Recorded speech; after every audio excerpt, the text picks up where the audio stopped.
Hi friends, ಇವತ್ತು ನಾವು ಬ್ರೇಕ್ಫಾಸ್ಟ್ಗೆ ಪುಳಿಯೋಗರೆ ಮಾಡಬೇಕು ಅಂತ ನಾವು ಎಲ್ಲ ರೆಡಿ ಮಾಡ್ಕೊಂಡಿದ್ದೀವಿ. ಇವಾಗ ಪುಳಿಯೋಗರೆಗೆ ನಾವು ಸಿಂಪಲಾಗಿ ಮಾಡ್ತಾ ಇದ್ದೀವಿ. ಪುಳಿಯೋಗರೆಗೆ ಏನೇನು ಬೇಕು ಅಂತ ನಾನು ಫಸ್ಟ್ ಹೇಳ್ತೀನಿ. ಇಲ್ಲಿ ಸಾಸಿವೆ ಇದೆ, ಜೀರಿಗೆ, ಒಣಮೆಣಸಿನ್ಕಾಯಿ, ಕರಿಬೇವು, ಮತ್ತು ಇದು ಪುಳಿಯೋಗರೆ ಗೊಜ್ಜಿದೆ. ಇದು ಹೋಮ್ ಮೇಡ್ ಪುಳಿಯೋಗರೆ ಗೊಜ್ಜು.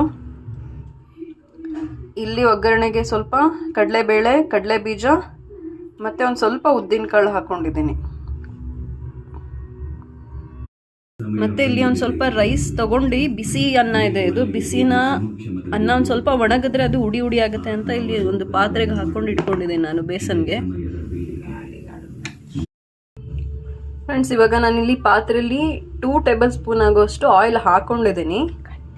ಸೊ ಇವಾಗ ಇದಕ್ಕೆ ನಾನು ಸ್ವಲ್ಪ ಜೀರಿಗೆ, ಸ್ವಲ್ಪ ಎಣ್ಣೆ ಕಾಲಿಲ್ಲ ಇಲ್ಲ ಎಣ್ಣೆ ಇದೆ ಇದರಲ್ಲಿ ಆಲ್ರೆಡಿ ಹಾಕಿದ್ದೀನಿ. ಇದಕ್ಕೊಂದು ಸ್ವಲ್ಪ ಒಗ್ಗರಣೆಗೆ ಸಾಸಿವೆ ಹಾಕೊಳ್ತಾ ಇದ್ದೀನಿ.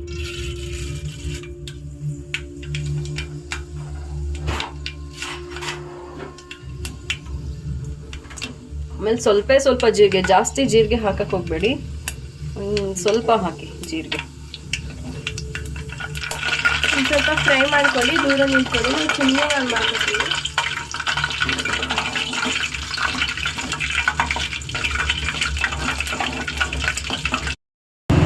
ಇವಾಗ ಇದು ಸಾಸಿವೆ ಜೀರಿಗೆ ಎಲ್ಲ ಸಿಡಿದಿದೆ.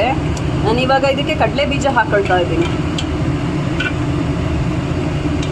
ಕಡಲೆ ಬೀಜ ನಿಮಗೆ ಜಾಸ್ತಿ ತಿನ್ನಬೇಕು ಅಂತ ಇರೋರು ಜಾಸ್ತಿ ಹಾಕ್ಕೊಳ್ಬೋದು. ನಮ್ಮನೆ ಇದ್ರಲ್ಲಿ ಕಡಲೆ ಬೀಜ ಅಷ್ಟಾಗಿ ಯಾರು ಇಷ್ಟಪಡಲ್ಲ, ಅದಕ್ಕೆ ಕಡಿಮೆ ಹಾಕ್ಕೊಳ್ತಾ ಇದ್ದೀನಿ. ಇದೊಂದು ಸ್ವಲ್ಪ ಫ್ರೈ ಆಗೋವರೆಗೂ ಹುರ್ಕೊಳ್ಳಿ. ಈಗ ನೋಡಿ, ಕಡಲೆ ಬೀಜ ಫ್ರೈ ಆಗಿದೆ. ಇವಾಗ ನಾನು ಇದಕ್ಕೆ ನಾನೇನು ತಗೊಂಡಿದ್ದಲ್ಲ ಅವಾಗ ಕಡಲೆಬೇಳೆ ಮತ್ತು ಉದ್ದಿನ ಬೇಳೆ ಇದ್ದರೆ ಉದ್ದಿನ ಬೇಳೆ ಹಾಕ್ಕೊಳ್ಳಿ. ನಮ್ಮ ಮನೇಲಿ ಉದ್ದಿನ ಕಾಳಿದೆ, ಸೊ ಜಸ್ಟ್ ಒಂದು ಸ್ವಲ್ಪ ಫ್ಲೇವರ್ಗೆ ಚೆನ್ನಾಗಿರುತ್ತೆ. ಆಮೇಲೆ ಇದು ಕಡಲೆಬೇಳೆ ಏನಿದೆ, ಇದು ನಮ್ಮ ಮನೆಯಲ್ಲೇ ಬೆಳೆದು ಬೇಳೆ ಮಾಡಿರೋದು ಇದು.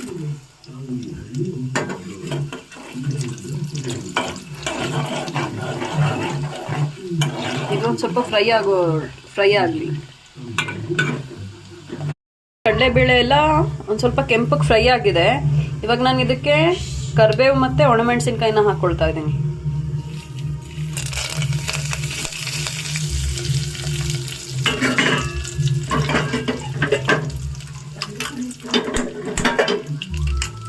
ಇದನ್ನ ಒಂದು ಸ್ವಲ್ಪ ಫ್ರೈ ಮಾಡ್ಕೊಳ್ಳಿ.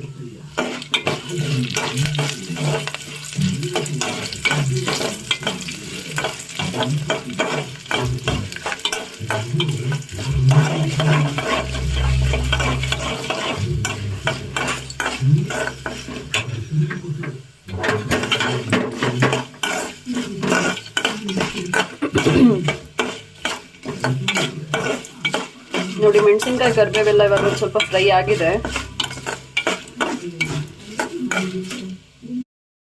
ಇವಾಗ ಫ್ರೆಂಡ್ಸ್, ನಾವೇನು ಹೋಮ್ ಮೇಡ್ ಪುಳಿಯೋಗರೆ ಗೊಜ್ಜು ತೋರಿಸಿದ್ನಲ್ಲ ಅದನ್ನ ಹಾಕೊಳ್ತಾ ಇದ್ದೀನಿ. ಇದರಲ್ಲಿನೂ ಸ್ವಲ್ಪ ಕಡಲೆ ಬೀಜ ಎಲ್ಲ ಒಗ್ಗರಣೆ ಇರುತ್ತೆ. ನಿಮಗೆ ಒಗ್ಗರಣೆ ಅಡಿಷ್ನಲಿ ಬೇಕು ಅಂದರೆ ಅಷ್ಟೇ ಒಂದು ಸ್ವಲ್ಪ ಜಾಸ್ತಿ ಬೇಳೆ, ಕಡಲೆ ಬೀಜ ಎಲ್ಲ ಹಾಕ್ಕೊಳ್ಬೋದು. ಇಲ್ಲಾಂದರೆ ಇದೇ ಗೊಜ್ಜಲ್ಲಿ ಇರುತ್ತೆ, ಎಲ್ಲ ಕಡಲೆ ಬೀಜ ಎಲ್ಲ ಒಗ್ಗರಣೆ ಹಾಕಿನೇ ಮಾಡಿರ್ತಾರೆ.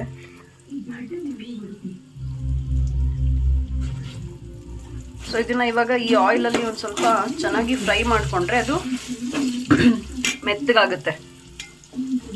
ಗೊಜ್ಜು ಕ್ಲೀನಾಗಿ ಆಯಿಲಲ್ಲಿ ಚೆನ್ನಾಗಿ ಫ್ರೈ ಮಾಡ್ಕೋಬೇಕು.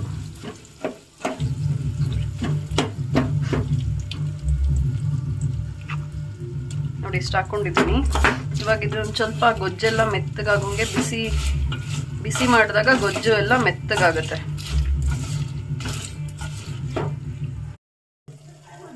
ನೋಡಿ, ಇವಾಗ ಪುಳಿಯೋಗರೆ ಗೊಜ್ಜು ಚೆನ್ನಾಗಿ ಫ್ರೈ ಆಗಿ ಮೆತ್ತಗಾಗಿದೆ. ಅವಾಗ ಗಟ್ಟಿಗಿತ್ತಲ್ವ ಹಾಕಿದಾಗ ಒಂದು ಸ್ವಲ್ಪ 2 ನಿಮಿಷ ಹಂಗೆ ರೋಸ್ಟ್ ಮಾಡಿಕೊಂಡ್ರೆ ಆಯಿಲಲ್ಲಿ ಗಟ್ಟಿಗಿರೋ ಗೊಜ್ಜೆಲ್ಲ ಮೆತ್ತಗಾಗುತ್ತೆ. ಸೊ ಇವಾಗ ಈ ಗೊಜ್ಜು ಅನ್ನಕ್ಕೆ ಮಿಕ್ಸ್ ಮಾಡೋದಕ್ಕೆ ರೆಡಿ ಇದೆ. ನಾನು ಇವಾಗ ಇದನ್ನು ಅನ್ನಕ್ಕೆ ಹಾಕಿ ಮಿಕ್ಸ್ ಮಾಡ್ತೀನಿ. ಮಿಕ್ಸ್ ಮಾಡಿದ್ಮೇಲೆ ನಾನು ನಿಮಗೆ ತೋರಿಸ್ತೇನೆ. ಫ್ರೆಂಡ್ಸ್ ನೋಡಿ, ಈಗ ಈ ಗೊಜ್ಜೇನಿದೆ ಇದನ್ನು ನಾನು ಇಲ್ಲಿ ರೈಸ್ ಏನಾಗಲೇ ಗಾಳಿಗೊಂಚೂರು ಬಿಸಿ ಇತ್ತಲ್ಲ ಆರೋದಕ್ಕೆ ಅಂತ ಇಟ್ಟಿದ್ದೆ, ಇದಕ್ಕೆ ಹಾಕ್ಕೊಳ್ತಾ ಇದ್ದೀನಿ. ಒಂಚೂರು ತಣ್ಣಗಾಗಿದೆ ರೈಸ್. ಈಗ ಇದನ್ನು ನಾನು ಕೈಯಲ್ಲೇ ಮಿಕ್ಸ್ ಮಾಡ್ಕೊಳ್ತೀನಿ, ಇಲ್ಲಾಂದರೆ ಗೊಜ್ಜು ಕ್ಲೀನಾಗಿ ಮಿಕ್ಸ್ ಆಗೋದಿಲ್ಲ. ಈ ಗೊಜ್ಜನ್ನ ಇವಾಗ ಇದಕ್ಕೆ ಹಾಕ್ಕೊಳ್ತೀನಿ. ನೋಡಿ ನೀವು ಎಷ್ಟೆಷ್ಟು ಬೇಕೋ ಅಷ್ಟು ನೋಡ್ಕೊಂಡು ಹಾಕ್ಕೊಳ್ಳಿ ಗೊಜ್ಜು ಇದಕ್ಕೆ.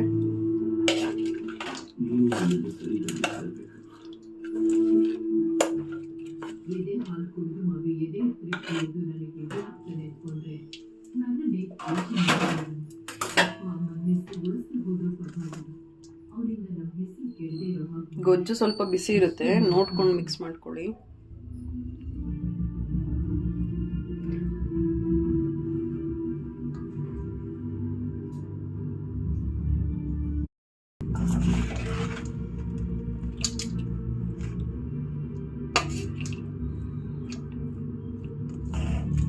ಒಂದು ಸ್ವಲ್ಪ ಅನ್ನ ಕೆಳಗೆ ಬಿಸಿ ಇದೆ, ಅದಕ್ಕೆ ಒಂದು ಸ್ವಲ್ಪ ಸ್ಪೂನಲ್ಲೇ ಮಿಕ್ಸ್ ಮಾಡ್ಕೊಳ್ತೀನಿ ನಾನು ಫಸ್ಟು. ಅನ್ನನೂ ಮತ್ತು ಒಂದು ಸ್ವಲ್ಪ ಗೊಜ್ಜು ಕೂಡ ಸ್ವಲ್ಪ ಬಿಸಿ ಇರುತ್ತೆ.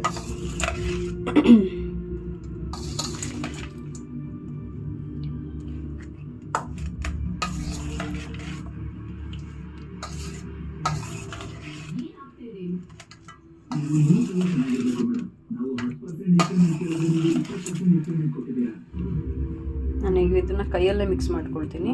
ಫುಲ್ ಕಂಪ್ಲೀಟಾಗಿ ಮಿಕ್ಸ್ ಮಾಡಿದ್ಮೇಲೆ ನಾನು ತೋರಿಸ್ತೇನೆ. ಇವಾಗ ನೋಡಿ ಪುಳಿಯೋಗರೆ ಫುಲ್ಲು ಕ್ಲೀನಾಗಿ ಮಿಕ್ಸ್ ಮಾಡ್ಕೊಂಡಿದ್ದೀವಿ. ಮಿಕ್ಸ್ ಮಾಡ್ಕೊಂಡ್ಮೇಲೆ ಹೆಂಗಾಗಿದೆ ಅಂತ ಕಲರ್ ಎಲ್ಲ ಕ್ಲೀನಾಗಿ ಈವನ್ ಆಗಿ ಮಿಕ್ಸ್ ಮಾಡ್ಕೊಳ್ಬೇಕು.